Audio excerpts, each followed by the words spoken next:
बिस्मिल्लाहिर्रहमानिर्रहीम। आप देख रहे हैं media point 071। Public municipal corporation पूरे गुलशन इकबाल में इस वक्त पानी खड़ा है। तमाम इंतजाम के पास हम जा के थक गए। उन्होंने एक ड्रम पंप दे दिया है पानी निकालने के लिए, उल्टा फिर पाइप दे के एक खड्डा लगा कर गए। जो हमारे घरों में पानी, हमारे नमाज पढ़ने की मस्जिद की जगह है, वहाँ पे पानी हम इलाके मकीन खुद अपनी मदद तहत काम कर रहे हैं। यहाँ पे कोई अमला हम यहाँ पे मौजूद नहीं है।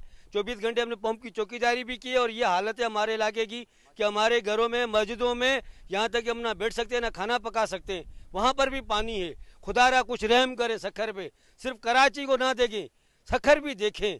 सखर भी सिंध का हिस्सा है, को हम इंडिया से नहीं है, हम भी पाकिस्तान की पैदाइश है। खुदा के लिए कुछ रहम करो सखर पे। और ये हमारे साथ जो हालात हो रहे हैं इनको क्लियर करो।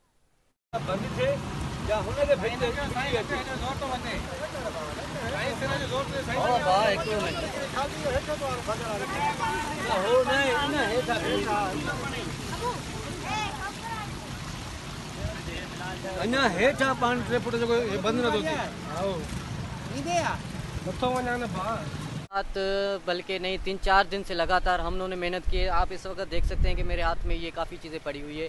हमने नाले भी बंद किए हुए हैं। नाले बंद करने के हिसाब से फिर भी इन्होंने ना से किस काम किया है। नालियाँ टूट गई है, गटर ओवरफ्लो हो गया है। आप रोड की कंडीशन चेक कर सकते हैं, 1.5 से 2 फुट पानी खड़ा हुआ है। घर पे पानी अंदर दाखिल हो गया है। अल्लाह वाली मस्जिद में अंदर जो है वह पानी अलग 3 से 4 फुट पानी खड़ा हो गया है। तो बराए मेहरबानी हम मुराद अली शाह साहब को भी अर्ज़ करते हैं कि गुजारिश करते हैं कि ये मसला मसाइल जो है हमारा जल्द से जल्द हल किया जाए। जिन दोस्तों ने अभी तक चैनल को सब्सक्राइब और लाइक नहीं किया है वो कर लें। परवेज़ ख़ान, मीडिया पॉइंट 071, गुलशन इकबाल, कुरैशी कोट, सखर।